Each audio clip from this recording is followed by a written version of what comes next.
আমার ঘুম থেকে জাগ্রত হওয়া হয় খ্রিস্টানদের তরিকায়, আমার নাস্তার টেবিলে যাওয়া হয় খ্রিস্টানদের তরিকায়, আমার অফিসের পোশাক হয় খ্রিস্টানদের তরিকায়, আমার অফিস সিস্টেমগুলো খ্রিস্টানদের তরিকায়, আমার চাকরি বলেন, ব্যবসা বাণিজ্য বলেন, সব খ্রিস্টানদের তরিকায়, আমার বিচার আদালত বলেন, সব খ্রিস্টানদের তরিকায়। প্রত্যেকটা ক্ষেত্রে বিবাহ শাদী সহ সমস্ত কৃষ্টি কালচার কাদের তরিকায় চলছে? এই ইংরেজদের তরিকায়। তারা এনজিও সংস্থার নামে আমাদের দেশে এসেছে, তারা ব্র্যাকের নামে আমাদের দেশে এসেছে, তারা আশার নামে আমাদের দেশে এসেছে, তারা আমাদের দেশের গ্রামগঞ্জগুলোতে বিভিন্ন তারা সংস্থা খুলে বসেছে, মানুষকে তারা ত্রাণ বিতরণ করে, মানুষকে তারা শিক্ষা দেয়, মানুষকে বিভিন্ন সহযোগিতা দেয়। এইভাবে বিভিন্ন সিস্টেমে তারা আমার দেশের মুসলমানদের ঈমানগুলো হরণ করছে কি করছে না বলেন? আমাদের রংপুর শহরের হারাগাছ অঞ্চলের মধ্যে হাজার হাজার মানুষকে তারা এই অল্প কদিনের মধ্যেই হাজার হাজার মুসলমানদেরকে তারা বেঈমান বানিয়ে ফেলেছে। এইভাবে তারা খ্রিস্টানরা বাহ্যিকভাবে আমাদের লেবাস ঠিক রেখেছে, বাহ্যিকভাবে আমাদের টুপি ঠিক রেখেছে, বাহ্যিকভাবে পাগড়ি ঠিক রেখেছে, ভিতর দিক থেকে তারা খোলস করে দিয়েছে। কিছুদিন আগে প্রকাশ হয়েছিল আপনাদের কুড়িগ্রামে একজন ইমাম পাকড়াও হয়েছে, যে ইমাম খ্রিস্টান। আমার প্রাণ প্রিয় বন্ধুগণ, সর্বপ্রথম সেই মহান রব্বে কারীমের দরবারে শুকরিয়া আদায় করি যে আল্লাহ তাআলা আমাদেরকে বিভিন্ন ব্যস্ততা থেকে মুক্ত করে দ্বীনি সেমিনারে অংশগ্রহণ করার তৌফিক দান করেছেন। এই জন্য দিল থেকে শুকরিয়া আদায় করি আলহামদুলিল্লাহ। এবং সেই সাথে আন্তরিক মোবারকবাদ জানাই যাদের উদ্যোগে আজকে এই যুগ উপযোগী একটি বিষয় নির্ধারণ করে এমন সুন্দর একটি ব্যবস্থাপনা করেছেন। তাদের সকলকে দিলের অন্তরস্থল থেকে জানে আন্তরিক অভিনন্দন। আমরা সকলেই অবগত রয়েছি আজকে আমাদের সমাজে সংস্কৃতির নামে অপসংস্কৃতির সয়লাভ চলছে। কিছু বিধর্মীদের সংস্কৃতি আমাদের সমাজের মধ্যে এমনভাবে প্রবেশ করেছে যেগুলি আমাদের বাঙালি সমাজের মানুষগুলো নিজেদের সংস্কৃতি বলে দাবি করে এতটাই দিন দিন এর বিস্তৃতি লাভ করছে, যার ফলশ্রুতিতে আমরা সকলেই অন্য এক জগতের বাসিন্দায় পরিণত হয়ে যাচ্ছি। তারই মধ্যে অন্যতম একটি হলো এই ভ্যালেন্টাইন্স ডে নামে শিরোনামে একটি মহামারী আমাদের সমাজকে দিন দিন গ্রাস করতে চলছে। এর মধ্যে আরো নতুন করে এই আগুনের মধ্যে ঘি ঢালছে বর্তমান সময়ে ক্লোজআপ তাদের নিজেদের ব্যবসা প্রতিষ্ঠানকে সামনে এগিয়ে নিতে এই জ্বলন্ত আগুনের মধ্যে তারা ঘি ঢেলে তারা কাছে আসার গল্পের শিরোনামে নিত্য নতুন কতগুলো তারা অনুষ্ঠান তারা আরম্ভ করে যুব সমাজকে ধ্বংসের দ্বার প্রান্তে তারা নিয়ে যাচ্ছে। আপনারা অনেকে হয়তো অবগত রয়েছেন এই ক্লোজআপ কোম্পানি তারা নিজেদের ব্যবসা প্রতিষ্ঠানকে সামনে এগিয়ে নিতে কাছে আসার গল্পের নামে তারা একটি প্রতিযোগিতার ব্যবস্থা তারা করে থাকেন, যেখানে যে বিভিন্ন যুবকরা তাদের মনের মাধুরী মিশিয়ে তাদের বাস্তবতার সাথে মিল রেখে তারা গল্প সেখানে লিখে পাঠান। সেটাকে ভিত্তি করেই প্রতিযোগিতার ব্যবস্থা করা হয়। যারা সেখানে 1, 2, 3 ইত্যাদি হন তাদেরকে পুরস্কৃত করা হয় এবং এই গল্পগুলোকে সামনে রেখে বিভিন্ন নাটক ইত্যাদির সিনেমার ব্যবস্থা করা হয়। শুধু তাই নয়, এই যে গল্পগুলো লিখতে গিয়ে এই অনুষ্ঠানের নামে আমাদের যুব সমাজগুলো দিন দিন তাদের মধ্যে যে লাজুকতা ছিল, নারীদের মাঝে যে পর্দা বশিদা ছিল, সব কিছুর বাদ পেরিয়ে তারা নতুন উদ্যমে এই দিবসকে পালন করবার জন্য তারা দিন দিন উৎসাহিত হয়ে উঠছে। এহেন পরিস্থিতিতে আমাদের যে বিষয়টি অবগত হওয়া দরকার, আসলে এই সংস্কৃতিটি আমাদের ইসলামের মুসলমানদের কোনো সংস্কৃতি কিনা। 2, যেইভাবে উদযাপন করা হচ্ছে এইভাবে উদযাপন করা কোনোভাবে এটি আমাদের জন্য সঠিক হচ্ছে কিনা। 3, এই বর্তমান এই মহামারী থেকে আমাদের উত্তরণের উপায় কি। এই 3টি পয়েন্টকে সামনে রেখে আমি কথা বলতে চেষ্টা করব। মহতারাম উপস্থিতি, এই প্রথম কথা হলো এই ভ্যালেন্টাইন্স ডে এটি দুটি শব্দের মাধ্যমে আমাদের সমাজের মধ্যে পরিচিত। একটি হলো ভ্যালেন্টাইন্স, একটি হলো ডে। কিন্তু আসলে যদি আমরা পশ্চিমা বিশ্বগুলোর দিকে তাকাই, তাহলে আমরা সেখানে দেখি তিনটি শব্দ। একটি হলো সেন্ট, একটি হলো ভ্যালেন্টাইন্স, একটি হলো ডে। সেন্ট ভ্যালেন্টাইন্স ডে তাদের মাঝে পরিচিত, অথচ আমাদের সমাজের মধ্যে প্রথম শব্দটিকে একে বিলুপ্ত করে দেওয়া হয়েছে। এই তিনটি শব্দের প্রথম যে সেন্ট, এর দ্বারা কি উদ্দেশ্য, এর অর্থই বা কি? এর শাব্দিক অর্থ হলো পবিত্র আত্মা। কোন পবিত্র আত্মা? খ্রিস্ট ধর্মের উদ্দেশ্যের জন্য যারা নিজের জীবনকে উৎসর্গ করে, নিজের জীবনকে যারা বিলিয়ে দিতে প্রস্তুত, তাদেরকে বলা হয়, তাদের খ্রিস্টীয় ভাষায় তাদেরকে সেন্ট হিসাবে আখ্যায়িত করা হয়। এরপরে দ্বিতীয় যে শব্দটি ভ্যালেন্টাইন্স, এটি আসলে কি? ভ্যালেন্টাইন্স মূলত একজন ব্যক্তির নাম। প্রায় 270 বছর আগের কথা। তখন রোমান সম্রাট ক্লোডিয়াসের শাসন আমল চলছিল।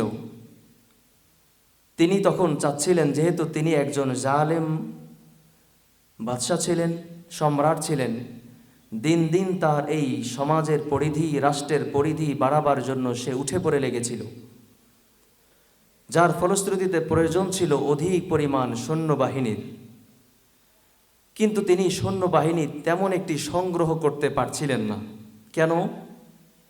কারণ যেই বাহিনী সেখানে যুক্ত হয়, বিভিন্ন যুদ্ধের মধ্যে গিয়ে তারা মৃত্যুবরণ করছে, যার ফলশ্রুতিতে এই বিভিন্ন মানুষগুলো সৈন্যবাহিনীতে অংশগ্রহণ করছে না। তখন সেই সম্রাট তিনি গবেষণা করে দেখলেন, কেন এই মানুষগুলো, যুব সমাজ আমার বাহিনীতে অংশগ্রহণ না করার পিছনে মূল কারণ কি? তিনি কারণ তালাশ করে দেখলেন, মূল কারণ হলো নারীদের সাথে সম্পর্ক, বৈবাহিক সম্পর্ক।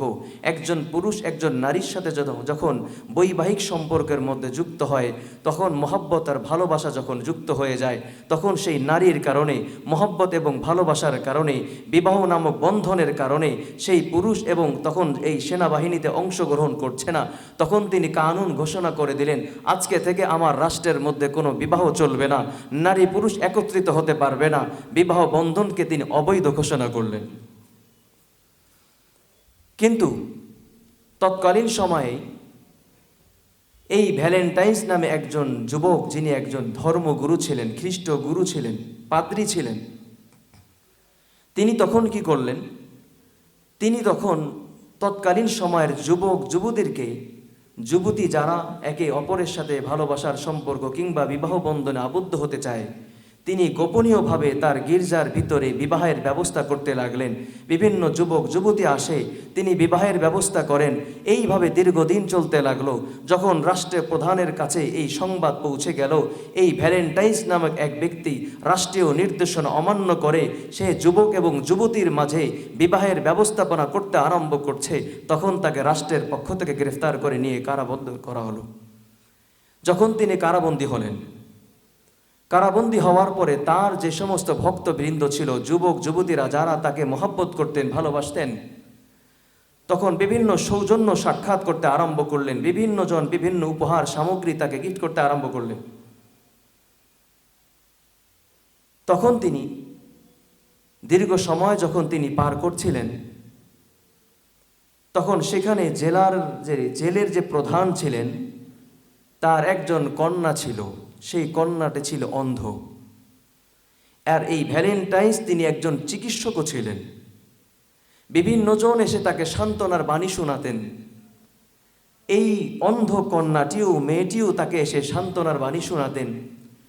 নিয়মিত তার সঙ্গে সাক্ষাৎ করে তার সঙ্গে দীর্ঘ সময় পার করতেন, কথোপকথন করতেন। তখন এই ভ্যালেন্টাইন্স নামক এই ধর্মগুরু তিনি কি করলেন? চিকিৎসার মাধ্যমে এই নারী, এই কন্যার চক্ষু দৃষ্টি ফিরিয়ে দেওয়ার ব্যবস্থা করলেন। তখন তাদের মধ্যে সম্পর্ক আরো গভীর হতে থাকে। এরই মাঝে বাদশার পক্ষ থেকে, সম্রাটের পক্ষ থেকে হুকুম আসলো, নির্দেশনা আসলো যে তুমি যদি মুক্তি পেতে চাও, তাহলে তোমাকে তোমার ধর্ম, খ্রিস্টীয় ধর্ম ত্যাগ করে তোমাকে পৌত্তলিক ধর্ম তোমাকে গ্রহণ করতে হবে, তাহলেই তোমাকে মুক্তি দেওয়া হবে। এখানে একটা গুরুত্বপূর্ণ পয়েন্ট খেয়াল করতে হবে। তাকে যে প্রস্তাব দেওয়া হলো সেটি হলো, তোমার খ্রিস্টীয় ধর্ম ত্যাগ করে তুমি পৌত্তলিক ধর্ম তথা অগ্নি পূজা এই ধর্ম তোমাকে কবুল করতে হবে, তাহলেই তোমাকে মুক্ত করে দেয়া হবে। কিন্তু তিনি সেটি কবুল করলেন না, কারণ তিনি তো একজন সেন্ট ছিলেন, ধর্মগুরু ছিলেন।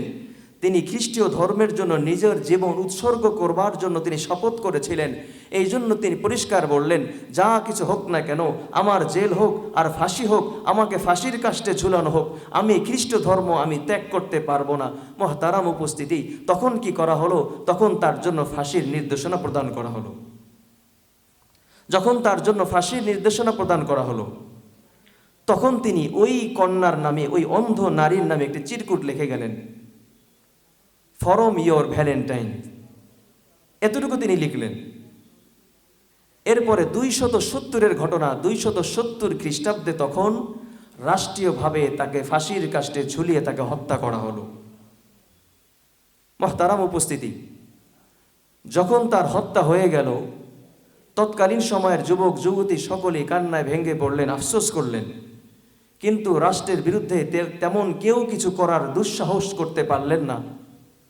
এরপরে বেশ কিছুদিন পরে গিয়ে প্রায় 350 খ্রিস্টাব্দের দিকে এসে যখন ওই শাসনামলের ওই শাসকের যারা পক্ষপাতিত্ব ছিলেন তাদের যখন পরাজয় হলো, তাদের ক্ষমতা তাদের কাছ থেকে চিরদিনের জন্য খর্ব হয়ে গেল, তখন তার জন্য একটি গির্জা নির্মাণ করা হলো তার স্মরণের জন্য।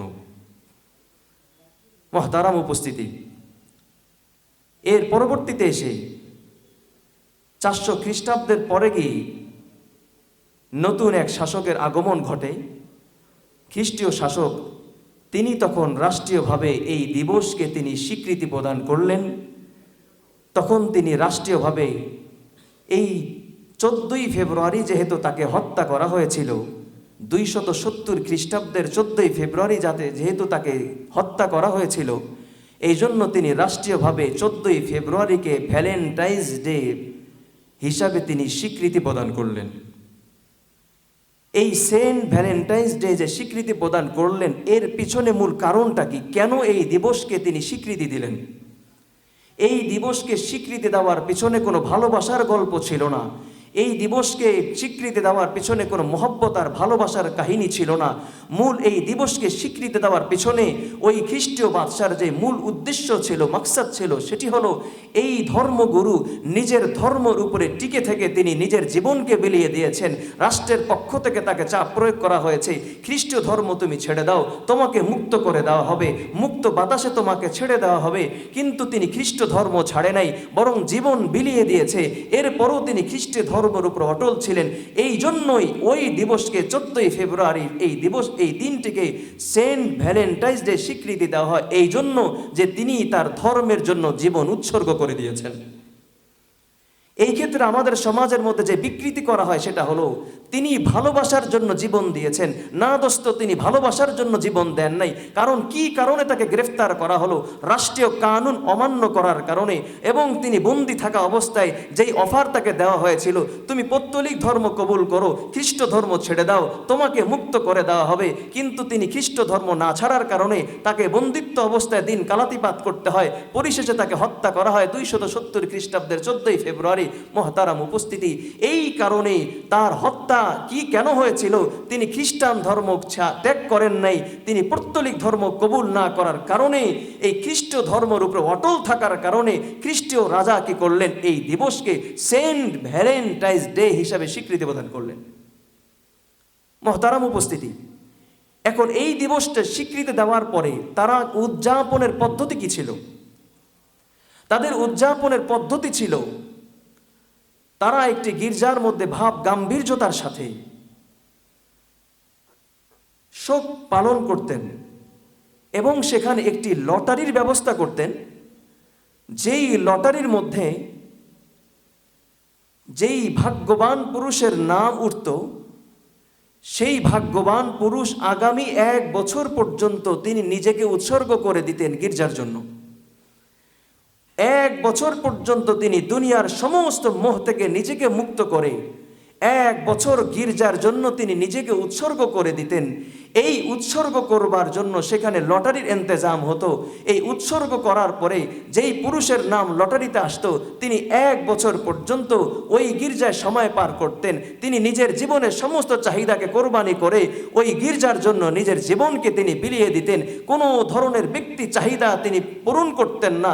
কোনো ধরনের বিবাহ শাদী বলেন, ব্যক্তি চাহিদা বলেন, পূরণ না করে পুরা গির্জার জন্য, খ্রিস্ট ধর্মের জন্য তিনি জীবনকে উৎসর্গ করে দিতেন। এই উৎসর্গ করে দেওয়ার কারণে তাকে উপাধি দেওয়া হতো সেন্ট তথা পবিত্র আত্মা। মহতারাম উপস্থিতি, তাহলে খ্রিস্টান ধর্মে এই দিবসটা উদযাপন করা হতো। তাদের মধ্য থেকে এক যুবককে বাছাই করে পরবর্তী 1 বছরের জন্য তাকে বরাদ্দ করা হতো এই গির্জার জন্য, গির্জার কল্যাণের জন্য, এই খ্রিস্টীয় ধর্ম কল্যাণের জন্য তাকে তাদের গির্জার জন্য তাকে নিবেদিত প্রাণ হিসাবে গ্রহণ করা হতো। মহতারাম উপস্থিতি, কিন্তু কালের আবর্তনে এই দিবস বিকৃত হয়ে পরিবর্তিত হয়ে আমাদের বাংলাদেশে এর আগমন ঘটেছে। আমাদের দেশের আগমন ঘটল কবে? আমি যতটুকু জানি, যতটুকু আমি রিসার্চ করে যতটুকু আমি জানতে পেরেছি, 1990-এর আগে আমাদের দেশে এই ভ্যালেন্টাইন্স ডে নামে কোনো দিবস উদযাপিত হয় নাই। 1990 খ্রিস্টাব্দে এই সর্বপ্রথম আমাদের দেশে এই ভ্যালেন্টাইন্স ডের আগমন ঘটে। কিন্তু তখন স্বাভাবিক পর্যায়ে ছিল, কিন্তু তখন থেকে নিয়ে আস্তে আস্তে বিভিন্ন নাটক সিনেমার যারা অনুসারী, মিডিয়া ব্যক্তিত্ব যে সমস্ত ব্যক্তিবর্গ রয়েছে, বিভিন্ন হোটেল রেস্তোরাঁর মালিকগুলো, তারা নিজেদের ব্যবসাগুলোকে দিন দিন তরক্কি আর উন্নতি করবার জন্য রংচং লাগে এই দিবসকে তারা উদযাপন করার জন্য চেষ্টা আরম্ভ করলেন। বিভিন্ন নারী এবং পুরুষের মাঝে বিভিন্ন অফার তারা বিতরণ করতে লাগলেন। সেই অফারগুলো দেখে দেখে এই বিভিন্ন পুরুষ এবং নারী এই দিবস উদযাপন করবার জন্য তারা আস্তে আস্তে ঝুঁকে পড়তে আরম্ভ করে। এখন কথা হলো যে আমাদের সমাজে যে এই দিবসটি উদযাপিত হয়, এটি কি শুধুমাত্র 14ই ফেব্রুয়ারি এতটুকুর মধ্যে সীমাবদ্ধ, না আগে পরেও আরও এর সঙ্গে সংযুক্ত রয়েছে? আমরা যতটুকু দেখি সেটি হলো এই দিবস উদযাপন আরম্ভ হয় 9 তারিখ থেকে। কত তারিখ থেকে? 9 ফেব্রুয়ারি থেকে আরম্ভ হয়। 9 ফেব্রুয়ারি এই দিবসকে, 9 ফেব্রুয়ারিকে বলা হয় চকলেট ডে। কি ডে? 9 ফেব্রুয়ারি চকলেট ডে।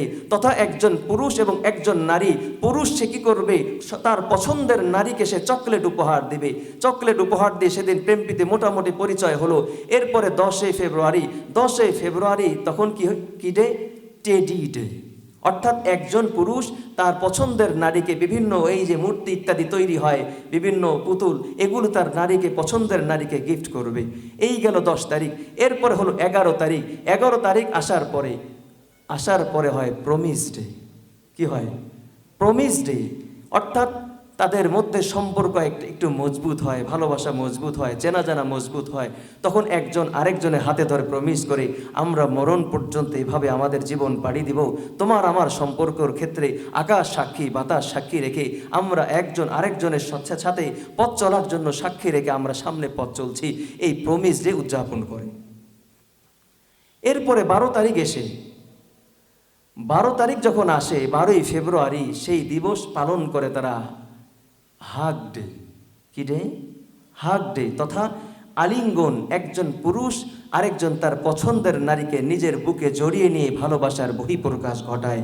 এরপরে 13ই ফেব্রুয়ারি তারা উদযাপন করে, পালন করে কিস ডে। কি ডে? Kiss day.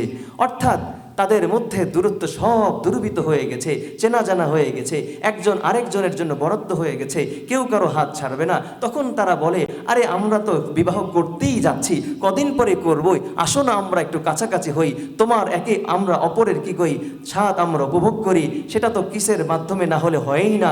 ভালোবাসার বহিঃপ্রকাশের অন্যতম একটি মাধ্যম, যেটি সাধারণত একজন পুরুষ এবং একজন নারী বাসর রাতে যার সূচনার যেটা মূল কার্যক্রম, যেটার মাধ্যমে সূচনা হয়, সেটাই আরম্ভ করে দেন তারা 13ই ফেব্রুয়ারি কিস ডের মাধ্যমে। অর্থাৎ একজন পুরুষ আরেকজন নারীর ঠোঁট তারা নিজের ভিতরে তারা হারিয়ে ফেলেন। এরপরে গিয়ে 14ই ফেব্রুয়ারি ভ্যালেন্টাইন্স ডে উদযাপন করে থাকেন তথা ভালোবাসা দিবস। আমি আপনাদের কাছে জানতে চাই, ভ্যালেন্টাইন্স ডের মধ্যে ভালোবাসা পাইলেন কোথায়? এই শব্দটার মধ্যে, ভ্যালেন্টাইন্সের মধ্যে ভালোবাসা শব্দ আপনি কোথায় পাইলেন? ভালোবাসা শব্দ তো এর মধ্যে সামান্য পরিমাণ ভালোবাসার ভাও এর মধ্যে নাই, অন্তর্ভুক্ত নাই। ভ্যালেন্টাইন্স হলো একটা ব্যক্তির নাম, ডে হলো দিনের নাম। তাহলে ভ্যালেন্টাইন্সের মধ্যে বিশ্ব ভালোবাসা দিবস এই কথাটা কোথায় পেলেন? আমরা যারা যুবক সমাজ রয়েছি, সচেতন নাগরিক রয়েছি, এই ভ্যালেন্টাইন্স ডের অর্থ করতেছি বিশ্ব ভালোবাসা দিবস। এই ভ্যালেন্টাইন্স ডের মধ্যে বিশ্ব ভালোবাসা দিবসের অর্থ তর্জমা কোথায় পেলাম? যারাই তর্জমা করছেন, অর্থ করছেন, তাদেরকে জিজ্ঞাসা করেন এই ভ্যালেন্টাইন্সের মধ্যে ভালোবাসা কোত্থেকে আসলো?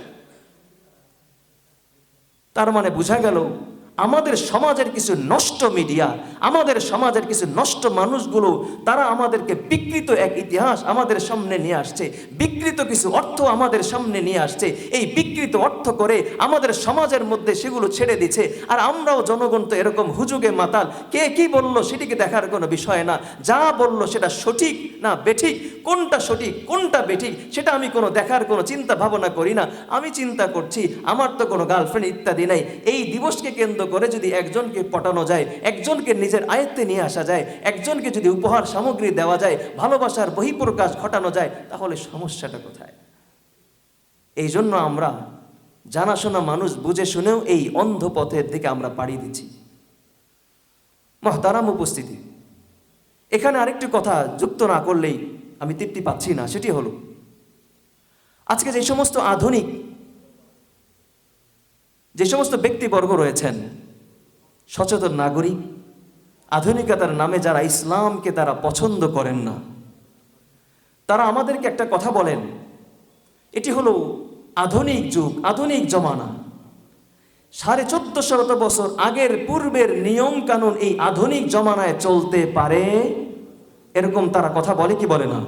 1450 বছর আগের পূর্বের নিয়ম কানুন, ওই সময়কার কৃষ্টি কালচার আধুনিক জমানায় চলতে পারে না। এই জন্য মুসলমানদেরকে অন্ধবিশ্বাসী বলা হয়, মুসলমানদেরকে তাদেরকে বলা হয় মুসলমান। এই 1450 বছর পূর্বের কৃষ্টি কালচার নিয়ে আসার কারণে নাকি মুসলমান দিন দিন পিছনের দিকে ফিরে যাচ্ছে। তাহলে আমি আপনাদের কাছে জানতে চাই, তাহলে মুসলমান যদি 1450 বছর পূর্বের নিয়ম কানুন নিয়ে আসার কারণে যদি আধুনিক যুগের ক্ষেত্রে সেটা বাধা সৃষ্টি হয়, তাহলে আপনারা যে ভ্যালেন্টাইন্স ডে উৎপত্তি করলেন, যে ভ্যালেন্টাইন্স ডে আবিষ্কার করলেন, এটা তো 1450 বছর আগের না, তারও পূর্বের, প্রায় 2000 বছর পূর্বের আগের একটা 270 খ্রিস্টাব্দের একটা কৃষ্টি কালচার, 270 খ্রিস্টাব্দের এক ইতিহাস সামনে টেনে আপনি ওই দিবস উদযাপন করছেন কেন? ও আপনি হাজার হাজার বছর আগের কৃষ্টি কালচার নিয়ে আসলে সেটা আধুনিকতা হয়, সেটা আপনাদের সাথে মিলে, সেটা আপনাদের দিন দিন তরক্কের উন্নতির পথে নিয়ে যায়। আর ইসলাম 1450 বছর আগের নিয়ম কানুন নিয়ে আসলে সেটা অন্ধবিশ্বাসী হয়ে যায়। মহতারাম উপস্থিতি, এতক্ষণের সারমর্ম কথার মাধ্যমে আমরা এতটুকু বুঝতে পারলাম, সেটি হলো এই যে ইতিহাস একটি বিকৃত ইতিহাস, এবং এই সেন্ট ভ্যালেন্টাইন্স ডের সাথে বিশ্ব ভালোবাসা দিবসের কোনো সম্পর্ক নাই। এখন সর্বশেষ যে কথা, সেটি হলো, মূল কথা হলো এগুলো, ইসলাম এই কৃষ্টি কালচার, ইসলাম এই ভ্যালেন্টাইন্স ডে, এটাকে ইসলাম পছন্দ করে কিনা, এটা ইসলামের সাথে সংশ্লিষ্ট কিনা, ইসলাম এটাকে মানে কিনা? এক কথায় উত্তর হলো ইসলামের সাথে এটা সাংঘর্ষিক। ইসলাম কখনো এই ভ্যালেন্টাইন্স ডে তথা ভালোবাসা দিবসের নামে নোংরামি নষ্টামি কখনোই সমর্থন করতে পারে না। আপনি বলতে পারেন কেন পারে না, সমস্যা কোথায়? আমি আপনাকে সমস্যাগুলো চিহ্নিত করে দেখাবো। এক নম্বর যে সমস্যা, সেটি হলো এই ভ্যালেন্টাইন্স ডে উদযাপন করা, এক নম্বর যে সমস্যা সেটি হলো সরাসরি খ্রিস্টীয় ধর্মকে অনুসরণ করা।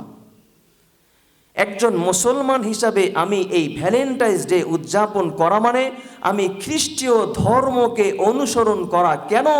এটার মূল কারণ হলো এটা এসেছে খ্রিস্টানদের পক্ষ থেকে। এটা উদযাপন করে খ্রিস্টানরা, খ্রিস্টানদের ধর্মগুরু ধর্মের জন্য জীবন বিলিয়ে দেওয়ার কারণে এই দিবস তারা উদযাপন করতে আরম্ভ করেছেন। মোহতারাম হাজিরিন, সুতরাং কেউ যদি ভ্যালেন্টাইন্স ডে উদযাপন করে, এক নম্বর সমস্যা হলো সে সরাসরি খ্রিস্টানদেরকে অনুসরণ করলো, খ্রিস্টানদের ইত্তেবা করলো, খ্রিস্টানদেরকে নিজের বন্ধু বানিয়ে নিল, তাদের সাথে সুসম্পর্ক স্থাপন করে তাদের কৃষ্টি কালচার নিজের জীবনে বাস্তবায়ন করে জাহান্নামের পথের প্রতীক সে হয়ে গেল। এখন আপনি বলতে পারেন খ্রিস্টানদের অনুসরণ করা কি সমস্যা কোথায়? এই প্রসঙ্গে আপনি কোরআনে কারিমের সূরা মায়েদার 51 আয়াতে কারিমা খুলে দেখেন, আল্লাহ কি বলেন।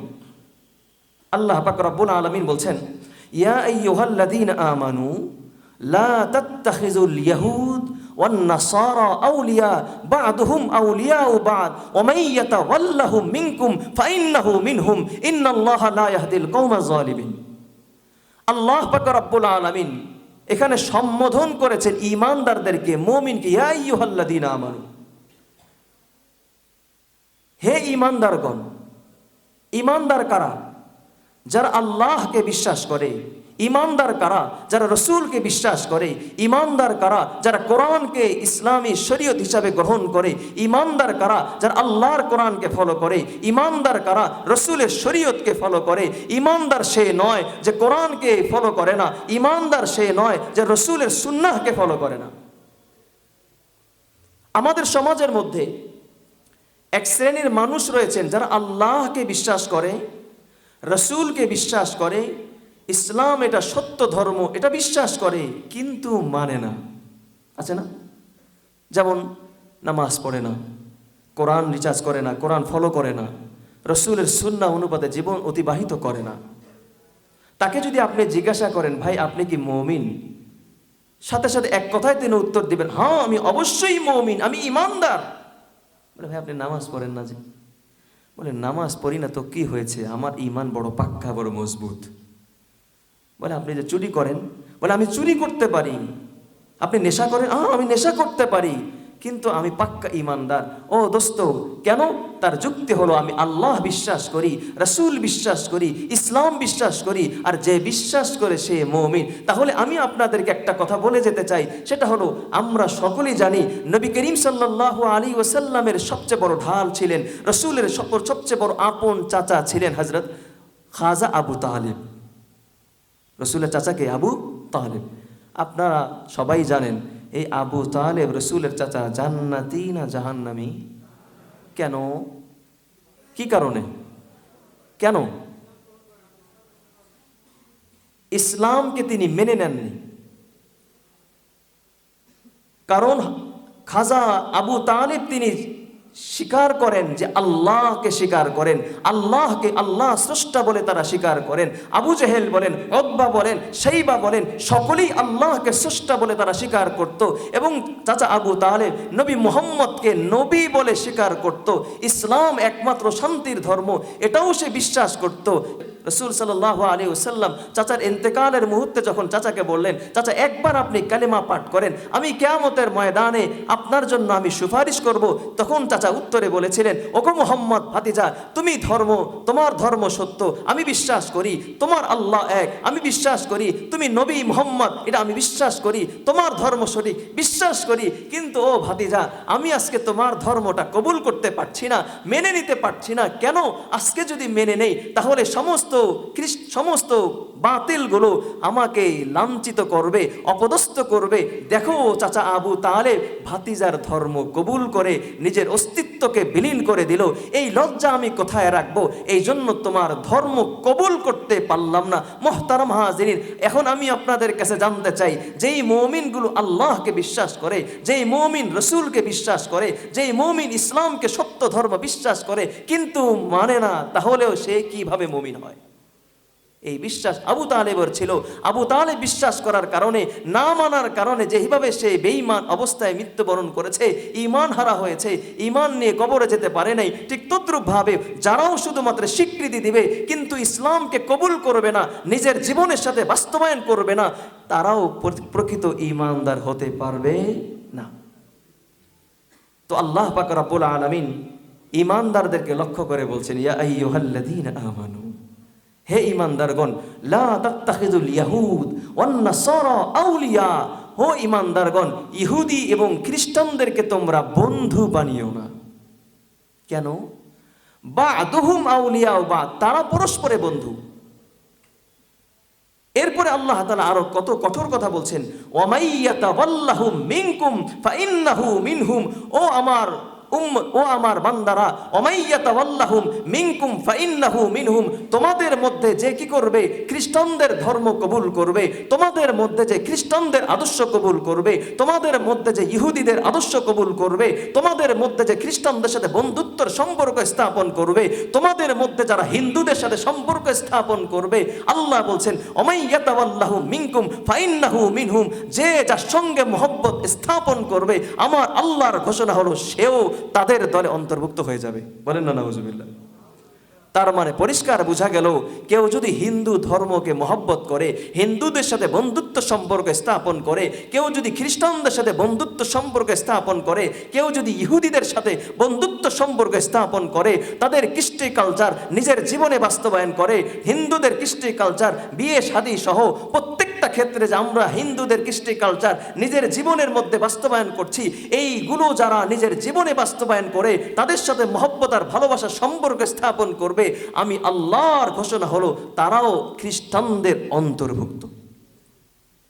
আল্লাহর এই আয়াতকে আরো শক্তিশালী করেছেন রসুলের একটি হাদিস। রসুল বলেছেন, মান তাশাব্বাহা বিকওমিন ফাহুয়া মিনহুম, যে যাদের সাদৃশ্যতা অবলম্বন করবে সে তাদের দলের মধ্যে অন্তর্ভুক্ত হবে। মুহতারাম হাজিরিন, যখন পহেলা বৈশাখ আসে তখন আমাদের সাজ কি মুসলমানদের সাজ হয় না হিন্দু কলকাতাওয়ালাদের সাজ হয়? বিশেষ করে যখন মঙ্গল শোভাযাত্রা আপনারা পালন করেন, আমরা অনেকে পালন করেন, তখন যে সাজগুলো হয়, সাজগুলো কাদের সাজ? হিন্দুদের সাজ। ঠিক তদ্রূপভাবে হিন্দুদের পক্ষ থেকে যেই দিবস এসেছে, খ্রিস্টানদের পক্ষ থেকে যে দিবস এসেছে, চাই সেটা 31st নাইট বলেন এবং এপ্রিল ফুল বলেন, ভ্যালেন্টাইন্স ডে বলেন, আরও যত দিবস খ্রিস্টানদের পক্ষ থেকে এসেছে, কোনো মুসলমান যদি বুঝে শুনে এই দিবসকে উদযাপন করে, পালন করে, তাহলে সেও কেমন জানি খ্রিস্টানদের সাথে বন্ধুত্ব সম্পর্ক স্থাপন করলো, তাদেরকে মহব্বত করলো, তাদেরকে ভালোবাসলো, তাদের সাদৃশ্যতা অবলম্বন করলো। আর যে যাদের সাদৃশ্য অবলম্বন করবে, কিয়ামতের ময়দানে তার সঙ্গেই তার হাসর হবে। যার সঙ্গে যার মহব্বত, তার সঙ্গে তার কিয়ামত। তাহলে এই ভ্যালেন্টাইন্স ডে উদযাপন করতে গেলে 1 নম্বর সমস্যা কোথায়? খ্রিস্টানদের অনুসরণ হয়। খ্রিস্টানদের অনুসরণ। এখন কেউ কেউ বলেন, এরাও তো এক সময় কি ছিল? সত্যের পথের পথিক ছিলেন। আল্লাহ প্রদত্ত কিতাব তাদের প্রতি নাজিল হয়েছে, তাওরাত বলেন, ইনজিল বলেন, জবুর বলেন। তো তারাও তো আহলে কিতাব, তারাও কি আহলে কিতাব? তাহলে তাদেরকে মানতে অসুবিধা কোথায়? একটা হলো খ্রিস্টানদেরকে বিভিন্ন গুনাহের দিক থেকে ফলো করা, আরেকটা হলো খ্রিস্টানদেরকে নেকির দিক থেকে ফলো করা। খ্রিস্টানদেরকে তো গোনার দিক থেকে ফলো করার কোনো সুযোগই নাই, যেটি এই আয়াতের মাধ্যমে স্পষ্ট। এমনকি কেউ যদি সওয়াবের দিক থেকে, ভালো কোনো গুণাগুণের দিক থেকেও খ্রিস্টানদেরকে ফলো করতে চায়, সেটাও আল্লাহ তাআলা নিষেধ করেছেন। তার জ্বলন্ত প্রমাণ হলো সূরা বাকারার মধ্যে আল্লাহ পাক রব্বুল আলামিন ইরশাদ করেন, ইয়া আইয়ুহাল্লাযীনা আমানু দুখুলু ফিস-সিলমি কাফা ওয়া লা তাত্তাবিউ খুতুওয়াতিশ শাইতান, ও ঈমানদাররা ইসলামের মধ্যে পরিপূর্ণ প্রবেশ করো। এই আয়াতের শানে নুজুলের দিকে আপনি তাকান। এই আয়াতের শানে নুজুলের দিকে তাকালে আমরা দেখতে পাই সেটি হলো কিছু মুসলমান যারা ইহুদি ছিলেন, কিছু মুসলমান যারা ইহুদি ধর্ম থেকে ইসলাম ধর্ম কবুল করেছেন, ইসলাম ধর্ম কবুল করার পরে যেহেতু আগের ধর্মের মহব্বত দিলের মধ্যে কিছুটা ছিল, এই জন্য তারা তখন চাইলেন যে ইসলাম ধর্মে শুক্রবার সাপ্তাহিক ইবাদতের দিন, আর ইহুদি ধর্মে শনিবার সাপ্তাহিক ইবাদতের দিন। অনুরূপভাবে ইসলাম ধর্মে উটের গোশত হালাল, ইহুদি ধর্মে উটের গোশত হারাম। এখন ওনারা চিন্তা করলেন, আমরা যদি এক কাজ করতে পারি, শুক্রবারও ইবাদত করব, শনিবারও ইবাদত করব। যেমন আমাদের দেশে আছে, শুক্রবারে তারা মসজিদেও যায়, মুসলমানদের ঈদগাহেও যায়, আবার দুর্গা পুজোও তারা শরীক হয়। তারা বলে এটা সার্বজনীন উৎসব, মুসলমানদের উৎসব, তাই তারা ঈদের নামাজও পড়ে এবং হিন্দুদের পূজাও গিয়ে অংশগ্রহণ করে। আছে না নাই মহতারাম উপস্থিতি? তো তারাও চাইলেন শুক্রবারও সাপ্তাহিক ইবাদত করব, শনিবারও সাপ্তাহিক ইবাদত করব। আর উটের গোশত যেহেতু ইসলামে খাওয়া হালাল, ইহুদি ধর্মে হারাম, এক কাজ করি, আমি উটের গোশত নিজের জন্য হারাম করে নিই, উটের গোশত আমরা খাবো না। তাহলে কি হবে? ফায়দা কি? মুসলমানও ঠিক থাকলো, ইহুদি ধর্মও ঠিক থাকলো। সঙ্গে সঙ্গে আল্লাহ আয়াত নাজিল করলেন, ইয়া আইয়ুহাল্লাযীনা আমানু, হে ঈমানদারগণ, উদখুলু ফিস সিলমি কাফা, ইসলামে পরিপূর্ণভাবে প্রবেশ করো। তুমি ইসলামে এমনভাবে ঢুকবে, তোমার মাথা থেকে পা পর্যন্ত ইসলামে ঢুকাইতে হবে। তোমার চিন্তা চেতনাও যেন ইহুদি ধর্মের কোনো নিয়ম তোমার সামনে না আসে। তুমি গুনাহের দিক থেকে তো দূরের কথা, সওয়াবের দিক থেকেও ইহুদি ধর্ম বলো, খ্রিস্টান ধর্ম বলো, হিন্দু ধর্ম বলো, অন্য কোনো ধর্মের সওয়াবের ভালো দিকগুলো অনুসরণ করার সুযোগ নাই। মুহতারাম উপস্থিতি, তার মানে কি দাঁড়ালো? সেটা হলো খ্রিস্টানদের অনুসরণ গুনাহের দিকেও করা যাবে না, ভালো পুণ্যের কাজগুলোও করা যাবে না। আরেকটা উদাহরণ দিই, আমরা আশুরার রোজা রাখি কি রাখি না? মুহররমের 10 তারিখে আমরা অনেকে আশুরার রোজা রাখি। আচ্ছা, আপনারা আশুরার রোজা কয়টা রাখেন? কথা বলেন, কয়টা রাখেন? একটা না দুইটা? কথা বলেন। দুইটা। কেন রাখেন? আশুরার রোজা তো একটা, দুইটা রাখেন কেন? কেন রাখেন? আচ্ছা, এই কারণটা বলি, এটা অনেকে উত্তর দিয়েছেন মাশাআল্লাহ। যে নবী করিম সাল্লাল্লাহু আলাইহি ওয়াসাল্লাম যখন মক্কা থেকে মদিনায় গেলেন, মদিনা যাওয়ার পরে দেখে 10ই মুহররম ইহুদিরা রোজা পালন করছে। বলে, তোমরা কেন রোজা রাখো? বলে, ওগো মুহাম্মদ, আমরা রোজা রাখি, আমাদের নবী হযরত মূসা আলাইহিস সালামকে আল্লাহ এই দিনে ফিরআউনের কবল থেকে মুক্তি দিয়েছিলেন, তার শুকরিয়া হিসাবে আমরা রোজা রাখি।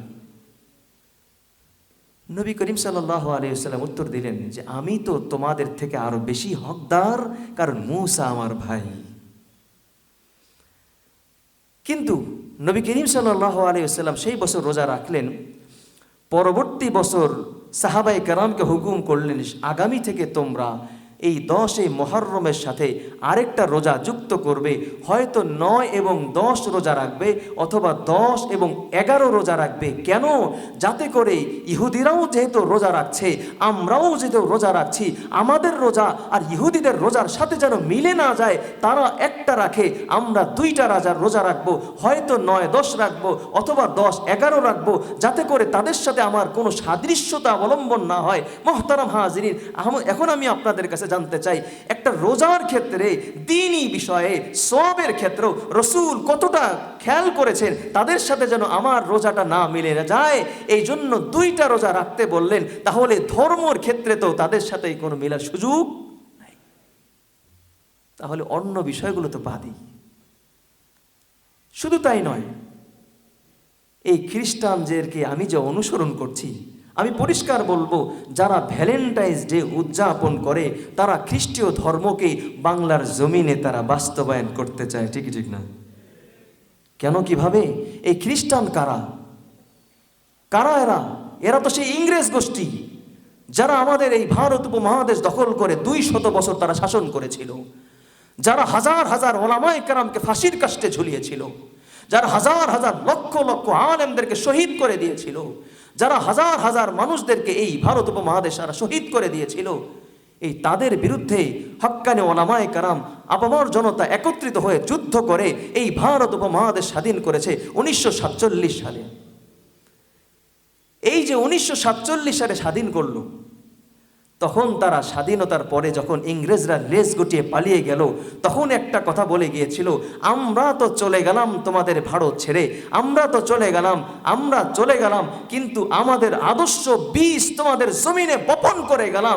বাহ্যিকভাবে তোমরা খ্রিস্টান না হলেও তোমরা আদর্শের দিক থেকে, তোমরা কৃষ্টি কালচারের দিক থেকে তোমরা খ্রিস্টান হবে।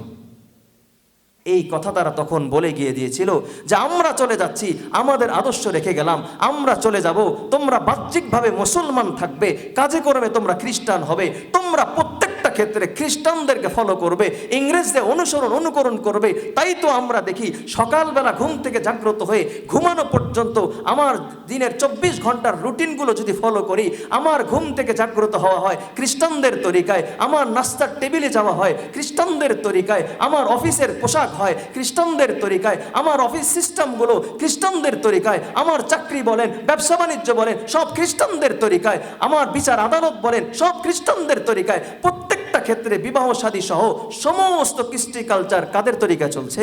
এই ইংরেজদের তরিকায়। অথচ আমরা ইংরেজদেরকে তো বিতাড়িত করেছি, কিন্তু তাদের আদর্শগুলোকে রেখে দিয়েছি। বিচার বিভাগ কাদের নিয়মে চলে? বিচার বিভাগ কাদের নিয়মে চলে? ইংরেজদের নিয়মে চলে কি চলে না? সমস্ত কিছু তাদের নিয়মে এখনো পর্যন্ত চলছে। তার মানে বোঝা গেল আমরা খ্রিস্টানদেরকে বিতাড়িত করেছি, ইংরেজদেরকে বিতাড়িত করেছি, তাদের আদর্শগুলো আমাদের বুকের মধ্যে লালন করে দিয়েছি। মোহতারাম হাজিরিন, এই আবার খ্রিস্টানরা আমার দেশ থেকে তো বিতাড়িত হয়েছিল ওই সময়, আবার নতুন করে তারা নতুন উদ্যমে, নতুনভাবে, নতুন সাজে আবার আমার দেশে তারা আগমন করেছে। তখন তারা এসেছিল ইস্ট ইন্ডিয়া কোম্পানির নামে, ব্যবসায়ীর নামে। এখন তারা আমাদের দেশে এসেছে বিভিন্ন ত্রাণ সংস্থা, এনজিও সংস্থার নামে। তারা এনজিও সংস্থার নামে আমাদের দেশে এসেছে, তারা ব্র্যাকের নামে আমাদের দেশে এসেছে, তারা আশার নামে আমাদের দেশে এসেছে, তারা আমাদের দেশের গ্রামগঞ্জগুলোতে বিভিন্ন তারা সংস্থা খুলে বসেছে। মানুষকে তারা ত্রাণ বিতরণ করে, মানুষকে তারা শিক্ষা দেয়, মানুষকে বিভিন্ন সহযোগিতা দেয়। এইভাবে বিভিন্ন সিস্টেমে তারা আমার দেশের মুসলমানদের ঈমানগুলো হরণ করছে কি করছে না বলেন? করছে। একটা তো তারা সরাসরি আমাদের মুসলমানদেরকে বেঈমান বানাচ্ছে। আপনাদের কুড়িগ্রাম অঞ্চলের মধ্যেও রয়েছে, লালমনিহাটে রয়েছে, গাইবান্ধার মধ্যে রয়েছে, পঞ্চগড় বলেন, ঠাকুরগাঁ বলেন, নীলফামারী বলেন, প্রত্যেকটা জেলার মধ্যে খ্রিস্টানদের কার্যক্রম চলছে, তাদের গির্জা তৈরি হয়েছে, তাদের মিশনারি কার্যক্রম চলছে। হাজার হাজার মাইল দূর থেকে খ্রিস্টানরা এসে আমার দেশের সরল মনা মুসলমানদের উপরে তারা মেহনত করছে। কিভাবে মেহনত করছে? তাদেরকে বিভিন্ন সহযোগিতা দিচ্ছে, শিক্ষা দিচ্ছে, চিকিৎসা দিচ্ছে, বিভিন্ন ত্রাণ দিয়ে সহযোগিতা করে। তাদের ঈমানগুলো তারা করে নিয়েছে। তার বর্তমান জ্বলন্ত যে বিষয়টা আমাদের সামনে উঠে এসেছে, আমাদের রংপুর শহরের হারাগাছ অঞ্চলের মধ্যে হাজার হাজার মানুষকে তারা এই অল্প কদিনের মধ্যেই হাজার হাজার মুসলমানদেরকে তারা বেঈমান বানিয়ে ফেলেছে। কিভাবে বানালো? তারা মুসলমানদেরকে অফার দিয়েছে, তুমি খ্রিস্টান হলে প্রত্যেক মাসে তোমাকে 5,000 টাকা করে কি দেওয়া হবে? ভাতা দেওয়া হবে। এই 5,000 টাকা ভাতা দিচ্ছে, বিভিন্ন ছাগল দিয়ে, গরু ছাগল দিয়ে তাদেরকে সহযোগিতা করা হচ্ছে। বিভিন্ন চিকিৎসার নামে, সেবার নামে, শিক্ষার নামে হাজারো সুযোগ সুবিধা তাদেরকে দিয়ে আমাদের ঈমানগুলো তার হরণ করে বেঈমান বানিয়ে ফেলছে। যারা বেঈমান হচ্ছে, খ্রিস্টান হচ্ছে, তারাও কি নাটক করছে? তারা মসজিদে গিয়ে নামাজও পড়ে, জুমার নামাজও পড়ে, ঈদগাহও তারা যায়, কিন্তু ভিতরে ভিতরে তারা খ্রিস্টান কেন? যদি প্রকাশ করে তাহলে মুসলমানরা তো তাদেরকে গণধোলাই দিবে, গণধোলাই যেন না খেতে হয়। ভিতরের দিক থেকে তারা খ্রিস্টান, বাহ্যিকভাবে তারা মুসলমান। ও দোস্ত, এই সমস্ত মুসলমানদের সঙ্গেও অনেকের বিবাহ শাদী হচ্ছে। আমার যখন কন্যার বিবাহ তেমন একটা পুরুষের সঙ্গে হইল যে বাহ্যিকভাবে মুসলমান, ভিতর থেকে খ্রিস্টান, ওই খ্রিস্টানের সাথে আমার কন্যার বিয়ে দেওয়ার কারণে আমার কন্যার বিয়েই তো সহি হয় নাই। কেন সহি হয় নাই? মুসলমান আর খ্রিস্টান বিবাহ সহি হয় না, বিবাহ সহি হয় না, দুই ধর্মের বিবাহ সহি হয় না। যখন বিবাহ সহি হইল না, তাদের বাসর সহি হয় নাই। যখন বাসর সহি হলো না, তাদের সহবাস সহি হয় নাই। এইটা যখন সহি হইল না, তাদের সন্তানটাও যারও সন্তান পয়দা হয়েছে। এইভাবে তারা খ্রিস্টানরা বাহ্যিকভাবে আমাদের লেবাস ঠিক রেখেছে, বাহ্যিকভাবে আমাদের টুপি ঠিক রেখেছে, বাহ্যিকভাবে পাগড়ি ঠিক রেখেছে, ভিতর দিক থেকে তারা খোলস করে দিয়েছে। কিছুদিন আগে প্রকাশ হয়েছিল আপনাদের কুড়িগ্রামে একজন ইমাম পাকড়াও হয়েছে, যে ইমাম খ্রিস্টান। এরকম কথা আমাদের কানে আসছিল। বিভিন্ন অঞ্চলগুলোতে ইমাম হয়ে, মসজিদের ইমাম হয়ে, মাদ্রাসার টিচার হয়ে এই খ্রিস্টানগুলো প্রবেশ করে মুসলমানদের ইমানগুলো ধ্বংস করছে, আর আমরা ভ্যালেন্টাইন্স ডে উদযাপন করার পিছনে আমরা পড়ে আছি। মহতারাম হাজিরিন, আমার সময় খুবই স্বল্প। আমি মনে করেছি 4:15 পর্যন্ত মনে আমার সময়, এইভাবে আমি সময় এগোচ্ছিলাম, এটাই আমি জানতাম। মহতারাম উপস্থিতি, তাহলে 1 নম্বর, এই ভ্যালেন্টাইন্স ডে উদযাপন করলে সমস্যা কোথায়? খ্রিস্টানদের অনুসরণ হয়। 2 নম্বর সমস্যা কি? 2 নম্বর সমস্যা হলো সেখানে পর্দার খেলাফ হয় কি হয় না? না, পর্দা পুশিদা মনে হয় রক্ষা করেই সব হয় নাকি? হ্যাঁ, আপনার রংপুর চিকলি পার্কে কেউ গিয়েছেন? চিকলি পার্কের ওই ভিতরে একটা এলাকা আছে, ওই এলাকাটা ওদের জন্য বরাদ্দ। ওইখানে বিভিন্ন ছাউনি দেওয়া আছে, বিভিন্ন কিছু আছে। হে রসুল, আপনি কন্যাদেরকে, আপনার স্ত্রীদেরকে, মুমিন নারীদেরকে বলুন তারা যেন চেহারার সামনে পর্দা টেনে নেয়। আবার আমরা অনেকে মনে করি পর্দা মনে হয় খালি নারীর লাগে, পুরুষের লাগে না। পুরুষের পর্দা লাগে না নাকি? হ্যাঁ, আবার অনেক নারী মনে করে তারা মনে হয় পুরুষদেরকে দেখতে পারবে। অথচ আল্লাহ বলছেন কুল্লিল মুমিনিনা ইয়াগুদ্দু মিন আবসারিহিম ওয়া ইয়াহফাযু ফুরুজাহুম, এবং আল্লাহ নারীদের সম্পর্কে বলছেন ওয়াকুল্লিল মুমিনাতি ইয়াগুদুদনা মিন আবসারিহিন্না ওয়া ইয়াহফাযনা ফুরুজাহুন্না। আল্লাহ পুরুষকে বলেছেন তোমার দৃষ্টি অবনত করো, লজ্জাস্থান হেফাজত করো, আর নারীদেরকে বলছেন তোমারও দৃষ্টি হেফাজত করো, দৃষ্টি নত করো, পর পুরুষের দিকে তাকানোর কোনো সুযোগ নাই, লজ্জাস্থান হেফাজত করো। মুহতারাম হাজিরিন, এই ভ্যালেন্টাইন্স ডে এর নামে দ্বিতীয় আমাদের সমস্যা, সেটা হলো আমাদের পর্দা লঙ্ঘন হচ্ছে। 3 নম্বর সমস্যা হলো, 3 নম্বর সমস্যা, এই ভ্যালেন্টাইন্স ডে এর ভালোবাসার নামে বিয়ের আগে সন্তানের বাবা হয়ে যাচ্ছে। হচ্ছে কি হচ্ছে না? কারণ কিস ডে তো হয়েই গেছে, বলে সব তো শেষ, বাকিটা থাকে কেন? ছেলেও বুঝাইতে চেষ্টা করে, দেখো তুমি আমার জীবন, তুমি আমার মরণ, তুমি ছাড়া তো আর কেউ নাই, কাউকে আমি কবুল করবো না, আসো না আমরা আগে এই আমার আনন্দটা উপভোগ করে নিই। নারীও চিন্তা করে তাকে যেহেতু আমি সঁপে দিয়েছি সব কিছু, মনে প্রাণে স্বামী হিসাবে গ্রহণ করে নিয়েছি, সেও অবলা নারী না বুঝে তার কাছে সঁপে দিল, বিয়ের আগেই ভালোবাসার বহিঃপ্রকাশ ঘটালো। এখন কিছুদিন যাওয়ার পরে ছেলে বলে তুমি তো বিয়ের আগেই সব দিয়ে দিয়েছো, আমি তো তোমার মতন নারীকে বিয়ে করতে পারবো না। তখন সে ফাঁসির কাস্টে ঝোলে, তখন আত্মহত্যা করে, বিষ খায়। হ্যাঁ, তাহলে তৃতীয় যেটা সমস্যা সেটি হলো বিয়ের আগে আমরা সন্তানের বাবা হয়ে যাচ্ছি, বিয়ের আগে সন্তানের মা হয়ে যাচ্ছি, যার কারণে তখন কি হয়, ওই সন্তান যখন গর্ভে আসে, গর্ভে আসার কারণে সন্তান হত্যা করা হয় কি হয় না? হত্যা ওয়াশ করে কি ওরা করে না? করে। অথচ কাল কিয়ামতের ময়দানে আল্লাহ বলছেন ওয়াইদাল মাউউদাতি সুইলাত বিআইয়ি যামমিন কুতিলাত, প্রত্যেকটা সন্তানকে জিজ্ঞাসা করা হবে কেন তোমাকে হত্যা করা হয়েছে। ও দোস্ত, জাহিলি যুগে যেইভাবে জীবন্ত কন্যা হত্যা করার কারণে কিয়ামতের ময়দানে আল্লাহর আদালতে জবাবদিহিতার সম্মুখীন হতে হবে, ঠিক তদ্রূপভাবে যারাও এই ধরনের সম্পর্কে স্থাপন করার কারণে পেটের ভিতরে সন্তানকে 2 মাসের সন্তান, 3 মাসের সন্তান, 4 মাসের সন্তান, 5 মাসের সন্তানকে হত্যা করে ফেলবে, কাল কিয়ামতের ময়দানেও আল্লাহর আদালতে জবাবদিহিতার সম্মুখীন হতে হবে কেন তার সন্তানকে হত্যা করেছে। ওই সন্তান আল্লাহকে বলবে আল্লাহ কি অপরাধে আমার বাবা হত্যা করেছে। আর পরিষ্কার কথা, ওমাই ইয়াকতুল মুমিনা মুতাআম্মিদান ফাজাযাউ জাহান্নাম খালিদান ফিহা ওয়া গাদিবাল্লাহু আলাইহি ওয়া লাআনাহু ওয়া আদ্দা লাহু আযাবান আযীমা। আল্লাহ বলছে কোন মুমিন মুসলমান যদি ইচ্ছাকৃত কাউকে হত্যা করে তাহলে সে জাহান্নামী। ওমাই ইয়াকতুল মুমিনা মুতাআম্মিদান ফাজাযাউ জাহান্নাম, তার ঠিকানা প্রতিদান হলো জাহান্নাম, খালিদান ফিহা, চিরকাল সেখানে থাকবে। ওয়া গাদিবাল্লাহু আলাইহি ওয়া লাআনাহু, আল্লাহর পক্ষ থেকে লানত অভিশাপ, ওয়া আদ্দা লাহু আযাবান আযীমা, তার জন্য যন্ত্রণাদায়ক শাস্তি, লাঞ্ছনাদায়ক শাস্তি আল্লাহ প্রস্তুত করে রেখেছেন। তাহলে তৃতীয় সমস্যা যেটি, সেটি আগে বিয়ের আগে সন্তানের বাবা এবং সন্তান আমি হত্যা করছি। 4 নম্বর সেটি হলো পারিবারিক অশান্তি হচ্ছে কি হচ্ছে না।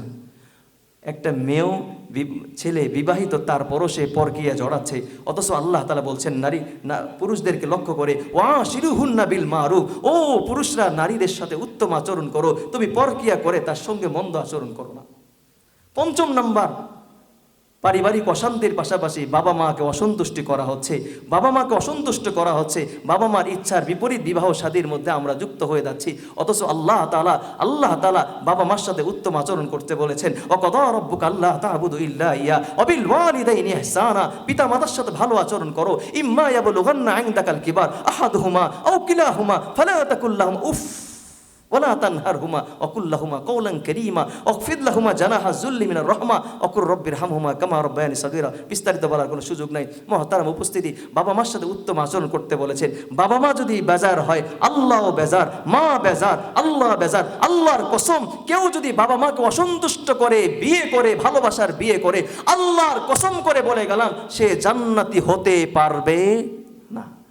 আল্লাহ বেজার, মা যদি বেজার হয়, আর বাবা বেজার হলে আল্লাহ বেজার। এই জন্য ভালোবাসার প্রেমিকাকে খুশি করতে গিয়ে বাবা মাকে বলি দিয়ে অসন্তুষ্ট করে বিয়ের পিড়িতে দোস্ত বসিও না। আরেকটা কথা, সর্বশেষ কথা বলে যাই, এই ভ্যালেন্টাইন্স ডের নামে আমি যে ভালোবাসার মোহে আমি মরিচিকার পিছনে ছুটছি, ভালোবাসার আগে যে সম্পর্কগুলো, বিয়ের আগে যে সম্পর্কগুলো হয়, এই সম্পর্কগুলো বিয়ের পরে টিকে না। বিয়ের পরে কি হয় না? আপনি খবর নিয়ে দেখেন, প্রত্যেকটা পরিবার অশান্তির মধ্যে আছে যারা ভালোবাসার বিয়ে করেছে। আর ভালোবাসার বিয়ে আপনি করে যদি আপনি তাকে বিয়ে না করে আরেকজনকে বিয়ে করেন, আপনি যতই সতী নারী তালাশ করেন না কেন, রাবিয়া বস্ত্রী তালাশ করেন, আপনি একটার সাথে প্রেম করেছেন, আপনার ঘরে যেটা আসবে 4টার সাথে প্রেম করে আসবে। হ্যাঁ, আপনি মনে মনে ভাববেন, ওর বাবা তো একজন আলেম, ওর বাবা তো মাদ্রাসায় পড়ুয়া। আরে মাদ্রাসায় পড়ুয়া হোক আর স্কুল পড়ি হোক, যেখানে হোক না, ও তো পর্দা নিশীন। পর্দার তলে কি আকাম হয় না নাকি? হ্যাঁ, হয় না? বোরকা খুলে এক জায়গায় থুয়ে, ব্যাগের মধ্যে থুয়ে পার্কের মধ্যে হারিয়ে যায়। মুহতারাম হাজিরিন, এই জন্য আপনি যদি সতী হন, আল্লাহর কসম আপনার কপালে রাবিয়া বস্ত্রী জুটবে। আর আপনি যদি বিয়ের আগে ভেজাল হয়ে যান, আপনি যদি কাহিনী ঘটায় ফেলেন, বাসর রাইতে আল্লাহর কিরা কসম কিরা যতই করান, তো ওগো স্ত্রী একটু বলো দেখি তুমি কারোর সাথে সম্পর্ক ছিল কিনা, কিচ্ছু বলবো না। সেও বলো আল্লাহর কিরা কারোর সাথে সম্পর্ক ছিল না। মুহতারাম হাজির, কিন্তু তলে তলে দেখা গেছে, তলে তলে 10টার সঙ্গে সম্পর্ক করে অনেক কিছু করা শেষ, বাকি আর কোনো কিছু নাই। এই জন্য সর্বশেষ আপনাদের কাছে বিনয়ের সাথে আকুতি করে আমি যাই শেষ মুহূর্তে, সেটা হলো আমরা এই ভ্যালেন্টাইন্স ডেকে প্রতিহত করবো তো ইনশাআল্লাহ, নিজেও বিরত থাকবো, পারবো তো ইনশাআল্লাহ। কারা কারা বিরত থাকবো? আল্লাহু আকবার। আল্লাহ হাতগুলোকে তুমি, যুবকদেরকে তুমি আপনি কবুল করেন, আমিন। এবং অন্যদেরকেও বিরত রাখার চেষ্টা করবো ইনশাআল্লাহ। ইয়া আইয়ুহাল্লাযীনা আমানু কু আনফুসাকুম ওয়া আহলিকুম নারা, নিজেও বিরত থাকবো, সকল বন্ধু বান্ধবকে বিরত থাকবো, রাখতে চেষ্টা করব। এবং এটাকে প্রতিহত করবার জন্য সেমিনার ইন্তজাম করব, এটাকে প্রতিহত করবার জন্য লিফলেট বিতরণ করব, পোস্টার লাগাবো, জায়গায় জায়গায় বিভিন্ন বয়ানের ইত্যাদি ইন্তজাম হবে। যতগুলো ওয়াজ মাহফিল এখন সামনে হবে 14ই ফেব্রুয়ারির আগে, এই এলাকায় যত মাহফিলগুলো হবে, আপনারা সেই বক্তাদেরকে বিষয় দিয়ে দিবেন এই বিষয়বস্তুর উপরে আলোচনা করার জন্য। পারবেন না ইনশাআল্লাহ? বিষয়বস্তুর উপর আলোচনা হবে। ইমাম সাহেবদেরকে বলবেন, প্রত্যেকটা মহল্লার ইমামদেরকে বলবেন এই বিষয়ে বিস্তারিত আলোচনা করবার জন্য। এইভাবে যদি আমরা প্রত্যেকটা যুবক ইনশাআল্লাহ আগাইতে থাকি, ইনশাআল্লাহ অচিরেই কুড়িগ্রাম থেকে নয়, পুরা বাংলাদেশ থেকে আপনাদের উদ্যোগে ইনশাআল্লাহ সারা বাংলাদেশ থেকে এই অপসংস্কৃতি দূরীভূত হয়ে ইসলামী সংস্কৃতি জাগ্রত হবে ইনশাআল্লাহ।